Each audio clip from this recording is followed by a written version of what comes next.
오늘 만나보실 모델은 폭스바겐의 중형급 세단 파사트 GT인데요.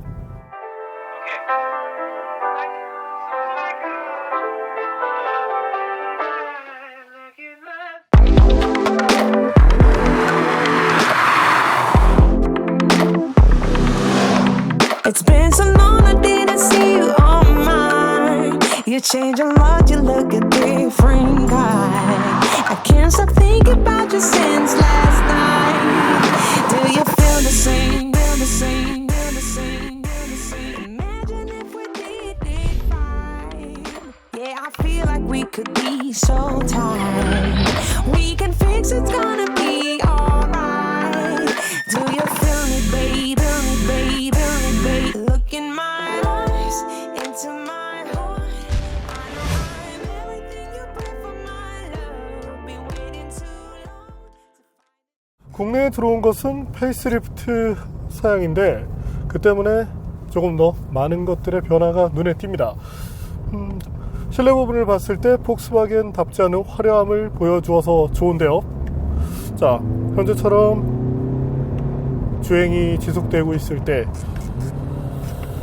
엔진 파워는 190마력이죠. 최대 토크 40.8kg 폴스미터의 힘을 갖고 있는데, 자, 폭스바겐 모델들이 늘 아쉬움을 줬던 부분이 있다면 바로 이 엔진 출력, 이 부분에 대해서 조금 짠돌이 같이 굴었다는 점인데요. 더 낼 수 있는 엔진을 갖고 있지만 항상 낮춰서 썼습니다. 심지어는 골프 GTD 같은 고성능 지향 모델조차도 출력을 제한적으로 써서 아쉬움을 줬는데, 그래도 지금은 190마력의 출력까지 뽑아내기 때문에 프리미엄 브랜드와 직접 비교를 하더라도 아쉬움 없는 성능을 내주고 있죠. 자, 변속기는 7단 듀얼 클러치죠. 때문에 저속에서 움직일 때 가다서다가 있는 환경, 갑작스럽게 유턴을 하기 위해서 스티어링 휠을 꺾고 이 뒤에 있는 기어를 말로 바꾼다든지 이랬을 때 그 특유의 체결에 의한 약간 두둑거리는 그런 느낌이 듭니다. 폭스바겐이 DSG를 상당히 오랫동안 썼던 회사인데 아직까지 이런 부분을 잡아내기에는 조금 한계를 보이는 것 같은데, 타사들의 경우 이제 다른 브랜드의 경우는 이 듀얼 클러치를 쓰더라도 이런 부분까지 잡아냈는데, 아무래도 이 단가 문제 때문인지 향후에는 이런 점마저도 좀 아쉬움이 없게 만들어주면 좋겠습니다. 자, 그래도 일단 차가 달리고 있는 환경에서의 만족감은 충분한데요. 토크 밴드도 어느 정도 여유로운 수준이고, 디젤 엔진의 특성이 있기 때문에 터보차저에 어느 정도 부스트를 채우고 거기서 활성화된 토크를 기반으로 조금은 두둑하게 이렇게 밀고 나가는 느낌 자체는 변함이 없는데, 그래도 이 토크가 만들어지는 그 시점이 조금은 빨라진 편이죠. 기술의 진보 이런 것 때문에 그런 점들, 터보렉도 많이 줄어들었는데 그래도 디젤 엔진의 느낌은 느낄 수 있다. 이렇게 봐주시면 되겠습니다. 또한 아이들 상태에 있을 때 이때의 RPM이 한 750rpm 정도 되죠. 그리고 스티어링 휠을 통해서 전해지는 약간의 진동이 있는 편입니다. 물론 이제 오토스탑이라든지 그런 기능 때문에 일부 구간 그런 데는 느낄 수 없지만, 현재처럼 기온이 다소 떨어졌다든지 혹은 기온이 높아서 에어컨을 활성화시켰을 때는 이런 진동을 느낄 수 있는 만큼 이 진동 자체가 사실 크다고 얘기하기는 어렵지만 어떤 그 트렌드를 본다면 조금 더 낮춰주면 좋을 것 같고요. 적어도 차를 탔을 때 디젤이라는 느낌 자체는 충분히 받을 수 있습니다. 자, 그렇다면 파워트레인을 기반으로 한 가속 성능 얼마나 나오는지 볼까요?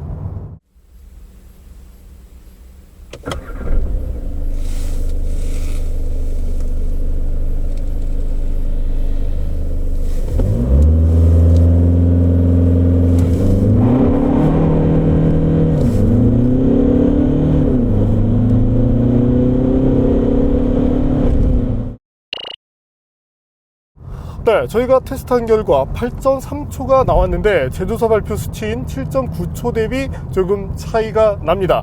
이유를 말씀드린다면 현재 윈터 타이어를 끼우고 있는데, 물론 이제 시판 사양에는 다른 타이어가 사용되고 현재 이 시승차에만 윈터 타이어가 끼워졌는데, 이 때문에 초기 발진을 할 때 휠 스핀하는 양이 다소 많았습니다. 특히 런치 컨트롤을 사용할 때 이때 좀 아쉬움이 커졌는데 향후에 조금 더 안정화된 이런 그립이 확보가 된다면 정상적인 오이 타이어를 끼워준다면 현재 휠이 18인치이긴 하더라도 제조사가 발표한 그 수치 정도는 달성할 수 있으리라 이렇게 전망해봅니다.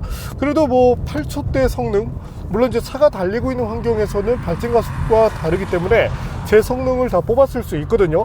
이랬을 때는 8족대 성능인 만큼 아쉬움이 없는 수준이었고 적어도 190마력대 전륜구동 모델로서는 무난한 정도의 수준을 보여주었다 이렇게 말씀을 드리고 싶네요. 자, 그리고 변속기는 앞서 말씀드린 대로 이제 듀얼 클러치를 사용하는데 반응 자체가 아주 빠른 편은 아닙니다. 어떤 우리가 일반적으로 기대할 수 있는 그런 성능 지향의 듀얼 클러치 시스템과는 다소 차이가 있다. 체결되는 감은 좋지만 이 요청에 따른 이때는 어떤 토크 컨버터 방식의 변속기 대비 크게 차이가 나지 않는다 이렇게 봐주시면 되겠습니다.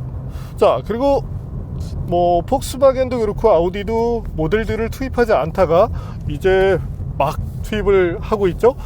때문에 파사트도 사실 이 파사트 GT도 나온 지가 약간은 된 모델인데 어쨌든 국내 기준에서는 신선하게 다가옵니다. 자, 전면부 디자인을 놓고 봤을 때 최신 폭스바겐 특유의 느낌, 그리고 디자인이 좋다고 호평을 받은, 호평이 아니죠, 호평을 받은 아테온의 느낌도 살아나는데 굳이 호불호를 놓고 따진다면 제 기준에서는 아테온 쪽에 손을 들어주고 싶습니다. 하지만 최신 폭스바겐이 보여주고자 하는 그 어떤 디자인의 흐름, 이런 것들을 잘 갖춰놓은 만큼 측면 바디라인 이런 점들도 좋고, 특히 지금 보시는 것처럼 프론트 오버행도 그렇게 길지 않죠. 균형적인 부분에서는 잘했다고 평을 할 수 있겠습니다. 자, 후면도 한번 보실까요? 폭스바겐은 유럽형 파사트를 뉴타입 비즈니스 세단이라고 얘기합니다. 국내에 파사트 GT를 출시할 때는 스마트 비즈니스 세단이라고 했고요. 이번 모델은 페이스리프트가 이뤄진 것인데 국내에는 다소 늦게 들어왔습니다. 전면에서는 새로운 모습의 범퍼가 눈에 띄죠. 후면 파사트 로고가 중앙에 있는 것도 특징입니다. 상급 트림에는 IQ 라이트라는 LED 매트릭스 라이트 시스템이 탑재됩니다. 여러 개의 LED를 사용해 상대방에게 눈부심을 주지 않으면서 시야를 확보할 수 있는 장치입니다. 방향 지시등도 순차적으로 점등되죠. 자, 큰 틀에 대한 디자인을 확인했으니까 이제 디테일에 대해서도 한번 살펴보죠. 비즈니스 세단이라고 강조하는 만큼 트렁크 공간도 넉넉합니다. 하지만 4륜 구동을 염두해서 뒷좌석 돌출 공간이 다소 높죠. 나머지 파사트 GT의 공간들을 볼까요?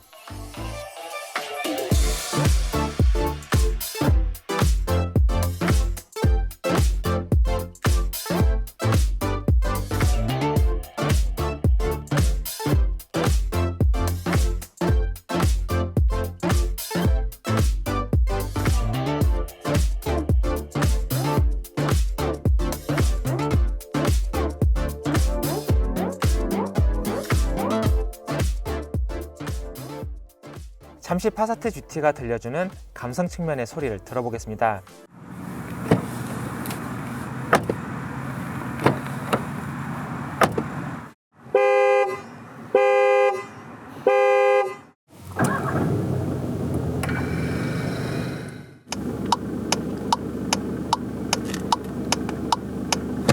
에이다스 시스템도 최신 사양입니다. IQ 드라이브라고 불리는데 전방 추돌 경고 및 긴급 제동, 차선 이탈 경고 및 방지, 어댑티브 크루즈 컨트롤, 차로 중앙 유지 기능, 사각 및 후측방 경고 기능이 있습니다. 스티어링 조작 센서도 정전식을 사용한다는 점이 좋죠. 아쉬움도 있는데요. 트래블 어시스트 사용 중 브레이크를 밟아 기능이 해제된 상태에서 다시 복구하려면 리슘 버튼을 눌러야 하죠. 하지만 일반 어댑티브 크루즈 컨트롤만 다시 작동합니다. 차로 유지까지 지원하는 트래블 어시스트를 사용하려면 리슘 버튼을 누른 후 트래블 어시스트 버튼까지 눌러야 해서 번거롭습니다. 한 번에 기존 주행 속도와 트래블 어시스트 기능을 불러오면 좋겠죠?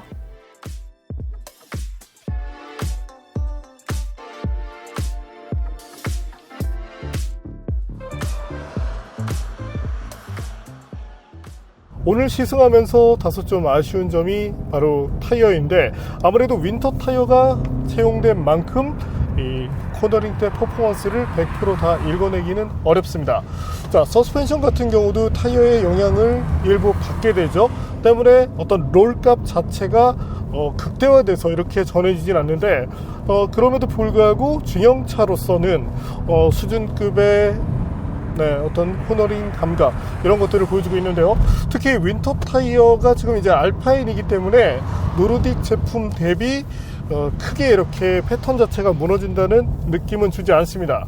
지금 임의로 들어가 있는 타이어는 금호의 윈터크래프트 WP70이라는 제품인데, 저희가 테스트했을 때 가장 좋은 그런 점수를 받았던 윈터 타이어 중에 하나죠. 자, 참고로 파사트 GT, 폭스바겐이 보유하고 있는 기술 중에 하나인 XDS가 채용되어 있습니다. 언더스티어를 약간 억제시켜주는데 목적이 있는데, 벨로스타인에 들어가 있는 전자식 LSD, 이것과 비교를 한다면 다소 제한적인 편입니다. 대부분의 브랜드들이 이와 같은 시스템을 셋업할 때 보수적인 모습을 보여줍니다. 때문에 이런 시스템이 있나 없나, 언더스티어가 억제된다고 했는데 분명히 언더스티어는 나고 있고, 때문에 혼란을 겪으실 그런 분들이 계실 텐데, 그 언더스티어의 양을 대폭 줄여주지는 않습니다. 완화시켜주는 정도로 이질감을 막아준다고 보면 될 텐데, 재미난 것은 국산 그 벨로스타 N 같은 경우는 굉장히 활동적으로 만들어놔서 제 역할을 해주고 있거든요. 어느 것이 좋다 나쁘다를 떠나서, 자, 일단 기능 자체는 있지만 그쪽이 좀 더 스포티한 이 성향에 맞춰서 셋업을 해놨다, 이렇게 봐주시면 될 것 같고, 이 시스템은 사실 국내에 소개됐었던 예전 골프 시리즈를 비롯해서 특히 이제 GTI라든지 GTD 이런 모델에 먼저 들어갔던 바가 있습니다. 재미난 것은 미국 사양이 아닌 유럽 사양의 GTD에 조금 더 좋은 플러스가 들어갔던 적이 있는데, 현재는 그와 같은 시스템이 조금이나마 억제된 그런 모습을 보여준다고 봐주시면 되겠습니다. 자, 기존 폭스바겐 디젤 게이트 때 상당히 곤혹스러운 그런 일들을 겪었는데, 그 때문인지 이번 엔진에는 상당히 신경을 썼습니다. 사실 2019년에 나왔는데 이제 국내는 이 도입 시기가 많이 늦어졌죠. 물론 이제 향후에 나올 골프도 같은 엔진을 채용하게 되는데, 트윈 도징 시스템을 통해서 이 불필요한 그런 것들을 많이 억제시켰다는 점이 특징입니다. 때문에 현재는 유로 기준으로 보더라도 6D 정도는 무난하게 소화하는 모습을 보여주고 있고, 폭스바겐이 이번에는 나름대로 신경을 썼으니까 한번 믿어보자고요. 자, 그렇다면 여기서 잠시 이 차의 제동거리를 볼까요?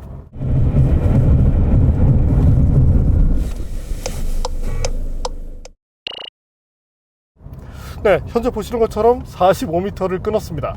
이건 타이어 때문에 그렇고, 정상적인 폭스바겐 모델들이 대부분 30m대 후반 혹은 이제 40m 내외를 보여주는 만큼 실제 성능, 이 차는 예외적이었지만 그 정도의 성능을 갖는다, 이렇게 봐주시면 되겠네요.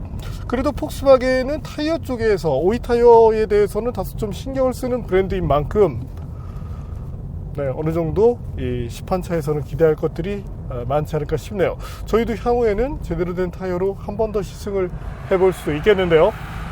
자, 어떤 소음이라든지 그런 부분에서도 디젤 모델로서는 충분한 모습을 보여주고, 자, 디젤을 타는 이유는 간단합니다. 연비가 좋기 때문이죠. 주행을 했을 때 연비 또한 생각보다 좋았는데요. 대략적으로 정속 주행을 하고 있을 때 리터당 18에서 20km 정도를 갈 수 있었습니다. 자, 그리고 실내 부분, 앞서 이거 폭스바겐답지 않다고 말씀을 드렸는데, 여기서 잠시 실내 부분의 특징에 대해서 한번 볼까요? 실내도 살짝 변했습니다. 내장재 소재를 고급스럽게 바꿨고, 스티어링 휠에 새로운 기능을 더했습니다. 하지만 센터페시아에 자리했던 아날로그 시계가 빠지고 모델명만 넣었다는 점은 아쉽죠? 센터 콘솔에는 스마트폰 무선 충전 시스템, 계기판은 10.25인치 디스플레이를 쓰는데 테마를 바꿀 수 있고 계기판 전체에 지도를 띄울 수도 있습니다. 이 밖에 다양한 정보를 볼 수도 있고요. 상급 트림에는 앞좌석 통풍 시트 및 뒷좌석 열선 시트가 적용됩니다.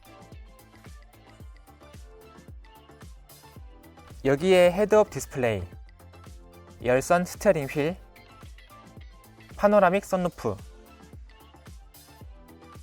8인치 모니터는 9.2인치로 확대됐습니다. 인포테인먼트 시스템은 MIB3를 쓰는데 화면에 위젯을 띄울 수도 있고 모션인식 기능을 넣어 손을 가져가면 메뉴가 나타납니다. 무선으로 애플 카플레이와 안드로이드 오토도 사용할 수 있고 그래픽 성능도 좋아졌습니다.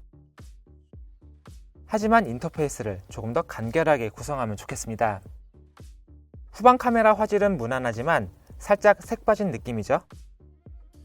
자동 주차는 아니지만 평행 주차를 조금 더 쉽게 할 수 있도록 알려주는 기능도 있네요.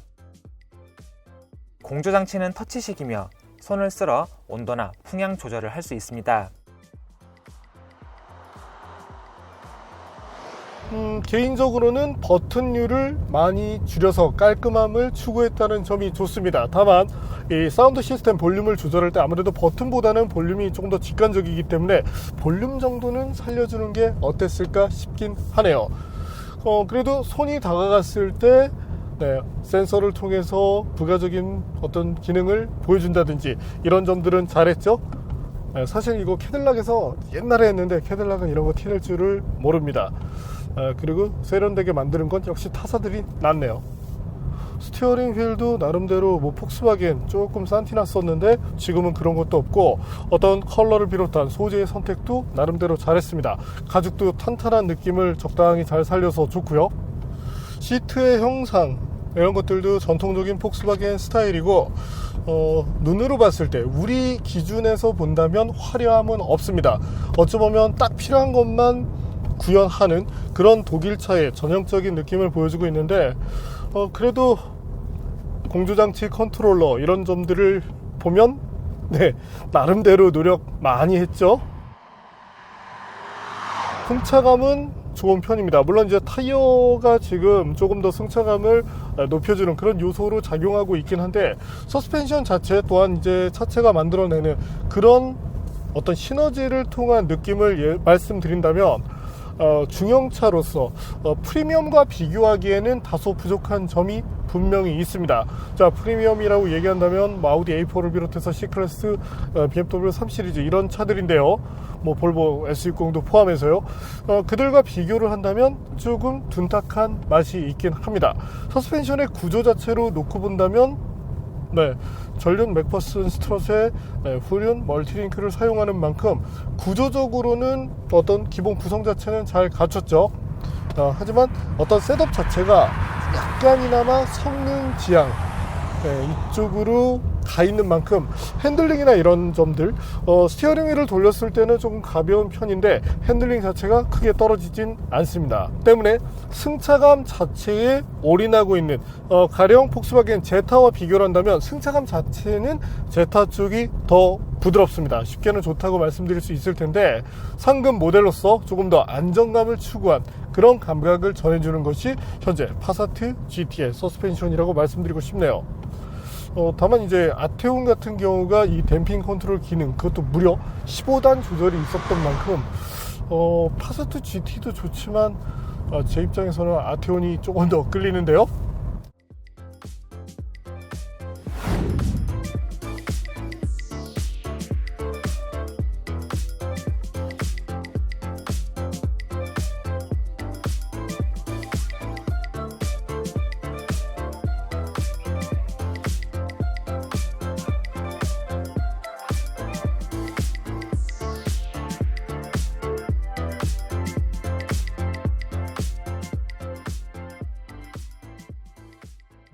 오늘 만난 폭스바겐 파사트 GT. 자, 파사트라는 모델 자체가 글로벌로 봤을 때 상당한 인기 모델 중에 하나입니다. 뭐 전 세계적으로 역사도 오래됐지만 3천만 대 이상 팔린 모델 중에 하나니까요. 폭스바겐이라고 하면 대표적인 모델이 골프인데 파사트 뭐 대단한 그런 모델 중에 하나입니다. 이번 모델을 탔을 때 사실 페이스리프트 모델인 만큼 어떤 근본적으로 이전 모델들 대비 확 하고 달라졌다는 느낌을 주지는 않습니다. 그래도 시각적인 부분에 대한 어떤 그런 만족감 또한 앞서 보신 어떤 기능성, 나름대로 에이다스 부분에 대해서도 신경을 썼는데, 조금 더 말씀을 드린다면 이 레인 센터링을 할 때 다소 보수적입니다. 물론 현재 트렌드 자체가 이 차선 중앙 유지를 너무 해서 운전자가 딴짓하게 만들면 오히려 이런 것들이 안전과는 맞지 않다고 평가하는 기관들이 늘고 있는데요. 때문에 현재 것 자체가 나쁘다고 얘기할 수는 없지만 타사 대비 차선에 다가가기 조금 더 이전에 어떤 안쪽으로 밀어주는 이런 기능을 구현할 수 있다면 안정감 측면에서 좀 더 나은 모습을 보여주게 되겠죠. 그래도 뭐 트래픽 잼을 비롯해서 크루즈 컨트롤, 뭐 브레이크를 제어하거나 이런 부분에서도 충분히 좋은 모습을 보였습니다. 자, 볼kswagen 파사트 GT 가격 자체는 약간 높은 느낌이 있는데요. 현재 모델도 거의 5천만 원대 요 사이에 운영되고 있는데, 할인을 통해서 대략적으로 4천만 원대 중반 이 정도라면은 가성비가 좋고, 국산차와 견주더라도 사실 이제 국산과 수입 간에 약간의 격차가 존재할 수밖에 없기 때문에 그런 점들을 감안하면 경쟁력을 살릴 수 있을 것 같습니다. 그리고 뭐 포모션 버전도 있는데 사실 굳이 포모션까지 필요하진 않을 것 같은데요. 물론 뭐 사륜 시스템에 이점이 필요하다면 뭐 챙기실 분들도 계시겠지만요. 오늘은 볼kswagen의 중심 모델 중형 세단 파사트 GT를 만나봤습니다.